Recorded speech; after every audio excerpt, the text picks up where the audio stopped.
दोस्तों स्वागत है आपका आज के मुख्य समाचार के इस वीडियो में, जहां पर हम आपके लिए लेकर आते हैं आपके शहर और राज्य से बड़ी और काम की खबरें। लेकिन उससे पहले आपसे एक रिक्वेस्ट है कि अगर आप नए आए हैं इस चैनल पर तो इस वीडियो को लाइक करके चैनल को सब्सक्राइब कर दीजिए। तो चलिए जानते हैं आज की बड़ी खबरों को। आज की पहली बड़ी खबर में आपको बता दें कि कांग्रेस नेता दिग्विजय सिंह का बड़ा दावा, बोले ईवीएम की दिव्य शक्ति से चुनाव जीत रही भाजपा, सरकारी भर्तियों का भ्रष्टाचार छिपा रही मोदी सरकार। जी हां, आपको बता दें कि कांग्रेस सांसद और पूर्व मुख्यमंत्री दिग्विजय सिंह ईवीएम के मुद्दे पर एक बार फिर मुखर नजर आए। मीडिया से चर्चा करते हुए पूर्व सीएम दिग्विजय सिंह ने कहा है कि विधानसभा चुनाव में भाजपा के लोग भी मान रहे थे कि वह चुनाव हार रहे हैं, लेकिन पूर्ण बहुमत की सरकार बना ली। दिग्विजय सिंह ने कहा है कि ईवीएम मशीन भाजपा की दिव्य शक्ति है, इसलिए बीजेपी वाले जितनी सीटों का दावा करते हैं उससे ज्यादा जीत लेते हैं। ईवीएम के खिलाफ हमारी लड़ाई जारी रहेगी। पूर्व सीएम दिग्विजय सिंह ने अयोध्या राम मंदिर और सरकारी भर्तियों को लेकर भी सवाल उठाए। उन्होंने कहा है कि भाजपा का नारा था कि रामलल्ला हम आएंगे, मंदिर वहीं बनाएंगे। इनका मतलब राम जन्मभूमि स्थल पर मंदिर बनाने का नहीं था, बल्कि बाबरी मस्जिद गिराकर धार्मिक तनाव पैदा करना था ताकि राजनीतिक लाभ मिल सके। पूर्व सीएम दिग्विजय सिंह ने दावा किया है कि अयोध्या में जो मंदिर बन रहा है वह मस्जिद वाली जगह पर नहीं, बल्कि पूर्व प्रधानमंत्री पीवी नरसिम्हा राव द्वारा बताए गए स्थान पर बनाया जा रहा है। उन्होंने अधूरे निर्माण के बीच मंदिर में प्राण प्रतिष्ठा को लेकर भी सवाल उठाए। उन्होंने कहा है कि यह धर्म के खिलाफ है, शंकराचार्यों की बातें नहीं सुनी जा रही है। यह कार्यक्रम भाजपा और आरएसएस का कार्यक्रम है, इसलिए कांग्रेस नेतृत्व ने शामिल नहीं होने का निर्णय लिया है। इसी बीच बढ़ते हैं अगली खबर की ओर। तो आसाम के उत्तरी लखीमपुर में कांग्रेस की भारत जोड़ो न्याय यात्रा पर बीजेपी कार्यकर्ताओं ने किया हमला, कांग्रेस पार्टी ने भाजपा पर लगाया आरोप। जी हां, आपको बता दें कि कांग्रेस ने शनिवार को आसाम में भारत जोड़ो न्याय यात्रा पर भाजपा के कार्यकर्ताओं द्वारा हमला किए जाने का आरोप लगाया है।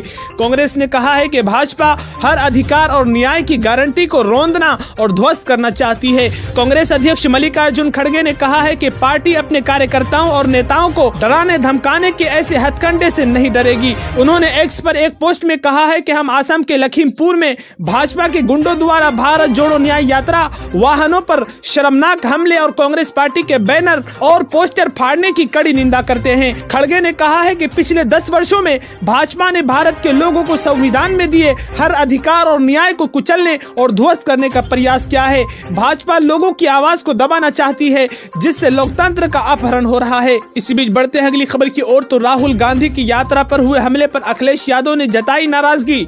जी हां, आपको बता दें कि कांग्रेस ने आरोप लगाया है कि राहुल गांधी के नेतृत्व में हो रही कांग्रेस की भारत जोड़ो न्याय यात्रा पर असम में हमला हुआ है।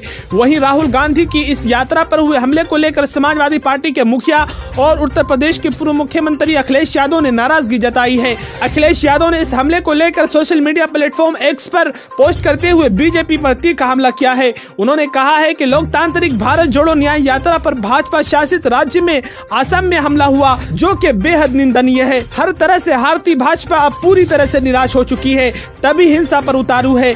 इसी बीच बढ़ते हैं अगली खबर की ओर। तो सुप्रीम कोर्ट से भाजपा आरएसएस को लगा जोरदार झटका। राहुल गांधी की लोकसभा सदस्यता बहाली को चुनौती देने वाली याचिका सुप्रीम कोर्ट से खारिज। जी हां, आपको बता दें कि राहुल गांधी के लोकसभा सदस्यता की बहाली को चुनौती देने की याचिका आज सुप्रीम कोर्ट ने खारिज कर दी है। इसके साथ ही अदालत ने याचिकाकर्ता पर 1 लाख रुपए का जुर्माना लगाया है।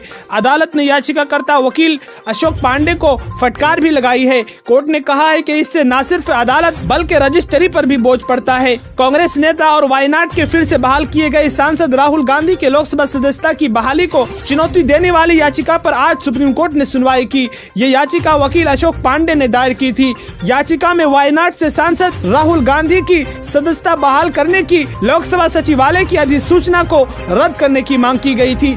सूत्रों से मिली जानकारी के मुताबिक कोर्ट ने न सिर्फ सदस्यता बहाली के खिलाफ याचिका को खारिज किया, बल्कि याचिकाकर्ता पर जुर्माना भी लगाया है। कोर्ट ने याचिका को आधारहीन करार देते हुए याचिकाकर्ता अशोक पांडे पर 1 लाख रुपए का जुर्माना लगाया है। इसी बीच बढ़ते हैं अगली खबर की ओर। तो राम मंदिर उद्घाटन को लेकर सरकार का बड़ा ऐलान। सेंट्रल गवर्नमेंट के दफ्तरों में छुट्टी घोषित, मांस मछली और शराब की दुकानें भी रहेंगी बंद। जी हां, आपको बता दें कि 22 जनवरी को सभी केंद्रीय सरकार के कार्यालयों में आधे दिन की छुट्टी घोषित की गई है। सरकार ने इस फैसले को हिंदू धर्म के लोगों की आस्था और उनकी भावनाओं को देखते हुए लिया है। राम मंदिर प्राण प्रतिष्ठा को लेकर कई राज्यों और केंद्र सरकार ने सार्वजनिक छुट्टी का ऐलान कर दिया है। कुछ राज्यों में हाफ डे छुट्टी का ऐलान किया गया है। प्राण प्रतिष्ठा वाले दिन मांस और शराब की दुकानों पर भी ताला लगा रहने वाला है। 22 जनवरी को गोवा के कैसीनो भी बंद रहेंगे। दिल्ली में अखिल भारतीय आयुर्विज्ञान संस्थान यानी एम्स और सफदरगंज अस्पताल सहित केंद्र सरकार द्वारा संचालित सभी 4 अस्पताल दोपहर 2:30 बजे तक बंद रहने वाले हैं। उत्तर प्रदेश सरकार ने ऐलान किया है कि प्राण प्रतिष्ठा वाले दिन राज्य में शराब मांस की दुकानें भी बंद रहेंगी। छत्तीसगढ़ में भी शराब और मांस की दुकानों को बंद करने का निर्देश दिया गया है। मध्य प्रदेश, हरियाणा भी उन राज्यों में शामिल है जहां शराब मांस की दुकानों पर ताला लगा रहेगा। वहीं उत्तराखंड और गुजरात में भी शराब और मांस की दुकानें बंद रहने वाली है। इसी बीच बढ़ते हैं अगली खबर की ओर। तो 500 रुपए के नोट पर प्रकाशित होनी चाहिए राम की photo. BJP MLA T Raja Singh ने उठाई मांग। जी हां, आपको बता दें कि अयोध्या में राम मंदिर उद्घाटन और प्राण प्रतिष्ठा में अब बस कुछ ही घंटे बाकी है। सारी तैयारियां पूरी हो चुकी है। श्रद्धालुओं को निमंत्रण भी भेजा जा चुका है और प्राण प्रतिष्ठा से पहले अयोध्या में विशेष अनुष्ठान जारी है। इसी बीच सामने आया है कि लोग अब भारतीय करेंसी पर राम की छवि प्रकाशित हुए देखना चाहते हैं। सोशल मीडिया पर इस तरह की मांग की मुहिम चलाई जा रही है। तो वहीं सामने आया है कि बीजेपी विधायक टी राजा सिंह ने भी ऐसी ही मांग की है। भाजपा विधायक टी राजा सिंह ने 500 रुपए के नोट पर राम की फोटो प्रकाशित करने की मांग की है। भाजपा विधायक टी राजा सिंह ने कहा है कि हम चाहते हैं कि श्री राम की छवि 500 रुपए के नोट पर प्रकाशित की जाए। उन्होंने कहा है कि प्रधानमंत्री मोदी को 100 करोड़ हिंदुओं की आकांक्षाओं के अनुरूप भगवान राम की छवि वाले 500 रुपए के नोट प्रकाशित करवानी चाहिए। इसी बीच बढ़ते हैं अगली खबर की ओर। तो AIMIM चीफ असदुद्दीन ओवैसी का प्राण प्रतिष्ठा को लेकर बड़ा बयान। बोले मंदिर के बहाने बहुसंख्यक वोट लेने की होड़। जी हां, आपको बता दें कि AIMIM चीफ असदुद्दीन ओवैसी ने राम मंदिर प्राण प्रतिष्ठा को लेकर बड़ा बयान दिया है। राम मंदिर प्राण प्रतिष्ठा को लेकर AIMIM चीफ असदुद्दीन ओवैसी ने मेजोरिटी कम्युनिटी के वोट हासिल करने का तरीका करार दिया है। उन्होंने कर्नाटक के कलबुर्गी में एक बार फिर दोहराया है कि 1986 में अगर ताला नहीं खोला जाता और बाबरी विध्वंस नहीं होता तो क्या यह दिन आता। इसके अलावा उन्होंने कहा है कि सुप्रीम कोर्ट के फैसले के बाद होने जा रहे राम मंदिर उद्घाटन ने वाराणसी, मथुरा और दूसरी जगहों पर ऐसे आंदोलनों को मजबूत किया है जो मस्जिद की जगह पर मंदिर होने का दावा करते हैं। इसी बीच बढ़ते हैं अगली खबर की ओर। तो सारे हिंदुओं का ठेका बीजेपी के पास नहीं, रामलल्ला की प्राण प्रतिष्ठा से पहले सपा सांसद HT हसन का बयान। जी हां, आपको बता दें कि अयोध्या में 22 जनवरी को राम मंदिर की प्राण प्रतिष्ठा कार्यक्रम को समाजवादी पार्टी के सांसद HT हसन ने राजनीति बताया है। डॉक्टर HT हसन ने कहा है कि चारों शंकराचार्य ने प्राण प्रतिष्ठा कार्यक्रम में आने से इनकार कर दिया है।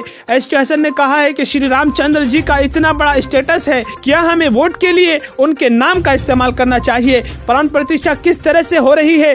क्या सियासी लोग इस तरह के काम करेंगे? हिंदू भाई तय करे कि रामचंद्र जैसी शख्सियत का नाम इस्तेमाल करके उनको सियासत में लाकर, क्या यह उनके डेकोरम के खिलाफ नहीं है? क्या रामचंद्र जी की यही टीचिंग थी कि मस्जिदों को तोड़ दो, लोगों को मार दो, फसाद पैदा कर दो और उसके बाद वहाँ पर मंदिर बना दो? इसी बीच बढ़ते हैं अगली खबर की ओर। तो ईरान के बाद अब पाकिस्तानी सेना और तालिबान के बीच भीषण गोलीबारी, टूरंड लाइन पर तनावपूर्ण हालात। जी हां, आपको बता दें कि ईरान के साथ चल रहे तनाव के बीच पाकिस्तान की सेना और तालिबान के बीच जोरदार भिड़ंत हो गई है। तालिबानी बॉर्डर गार्ड और पाकिस्तानी सेना के बीच जोरदार गोलीबारी जारी है। बताया जा रहा है कि कुनार बाजोर सीमा पर यह लड़ाई चल रही है। बताया जा रहा है कि पाकिस्तानी सैनिक जबरन टूरंड लाइन पर बाड़ लगा रहे थे और इसी दौरान तालिबानी सैनिकों ने उनका विरोध किया। पाकिस्तानी सैनिकों के नहीं रुकने पर तालिबानी सैनिकों ने गोलियां बरसाना शुरू कर दिया। हालांकि अभी तक इस गोलीबारी में किसी के मारे जाने की खबर नहीं है। बताया जा रहा है कि काफी देर बीत जाने के बाद भी पाकिस्तानी सैनिक और तालिबान के बीच लड़ाई जारी है। इस बीच दोनों ही पक्षों के शीर्ष अधिकारी आपस में बात कर रहे हैं ताकि तनाव को कम किया जा सके। बता दें कि पाकिस्तान और तालिबान के बीच लंबे समय से सीमा को लेकर तनाव चल रहा है। तालिबानी पक्ष ने पाकिस्तानी सैनिकों के सीमा पर जबरन बाड़ लगाने का कड़ा विरोध किया है। तालिबान का कहना है कि वो टूरंड लाइन को नहीं मानते हैं जिसे अंग्रेजों ने बनाया था। इसी बीच बढ़ते हैं अगली खबर की ओर। तो हिजबुल्लाह के खात्मे की स्क्रिप्ट तैयार कर रहा इजराइल। गाजा के बाद अब अगला टारगेट लेबनान। जी हां, आपको बता दें कि इजराइल का अगला टारगेट अब लेबनान हो सकता है। अपने विध्वंसक हमलों से गाजा पट्टी को बर्बाद करने के बाद अब इजराइल लेबनान में शरण लिए हिजबुल्लाह को खत्म करने की प्लानिंग कर रही है। अमेरिकी खुफिया विभाग की एक रिपोर्ट में यहाँ तक दावा किया गया है कि अगले हफ्ते से इजराइल का ऑपरेशन लेबनान भी शुरू हो सकता है। इसके लिए इजराइल की सेना गाजा से लेबनान की तरफ लगातार कूच कर रही है। अगली खबर की ओर। तो राम मंदिर उद्घाटन को लेकर बिहार के मंत्री का बीजेपी पर हमला, कहा युवाओं को नौकरी चाहिए, अक्षत नहीं। जी हाँ, आपको बता दें कि अयोध्या में राम मंदिर प्राण प्रतिष्ठा समारोह को लेकर बिहार में राजनीतिक घमासान जारी है। नीतीश कुमार के मंत्रिमंडल के 2 मौजूदा मंत्रियों ने आयोजन के समय को लेकर सत्तारूढ़ भाजपा पर कटाक्ष किया है। बिहार के मंत्री सुरेंद्र राम ने बीजेपी पर राजनीतिक लाभ के लिए राम मंदिर मुद्दे का फायदा उठाने का आरोप लगाया है और कहा है कि देश के युवाओं को नौकरियों की जरूरत है, न कि अक्षत की, जो कि इन दिनों बांटे जा रहे हैं। उन्होंने भाजपा आरएसएस पर निशाना साधते हुए कहा है कि यह संगठन अपने लाभ के लिए देश को तोड़ना चाहता है।